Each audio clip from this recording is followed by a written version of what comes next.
अहिल्यानगर शहरात नव्या वर्षात होणार हे 2 नवे उड्डाणपूल।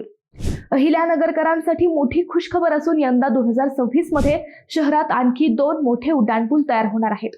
नागापूर औद्योगिक वसाहतीतील नगर मनमाड महामार्गावर सन फार्मा व सह्याद्री चौक येथे 2 उड्डाणपूल होत आहेत। 10 डिसेंबर पासून या 2 उड्डाणपुलांचे प्रत्यक्षात काम सुरू झाल्यानंतर 21 दिवसात या उड्डाणपुलांचे 27% काम पूर्ण झाले आहे। 22 पिलरवर उभे राहणारे हे 2 उड्डाणपूल पुढच्या 12 महिन्यात पूर्ण होणार आहेत।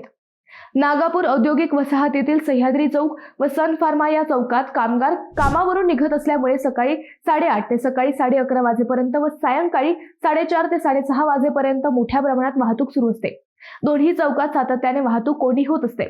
त्यामुळे सन फार्मा चौक व सह्याद्री चौक येथे 2 उड्डाणपुलांच्या उभारणीचे काम सुरू झाले असून गेल्या 29 दिवसात या उड्डाणपुलासाठी 18 पिलर उभारले असून 3 पदरी व 2 उड्डाणपुलांचे काम पुढच्या 10 महिन्यात पूर्ण होणार आहे। त्यामुळे ऑक्टोबर पासून प्रत्यक्षात नगर मनमाड रस्त्याहून शिर्डीकडे जाणाऱ्या प्रवाशांना 2 चौकातील वाहतूक कोंडीत न अडकता थेट जाता येणार आहे व नगरकरांना रहदारी मुक्त प्रवास करता येणार आहे। या पुलांसाठी 39 कोटींचा खर्च अपेक्षित आहे।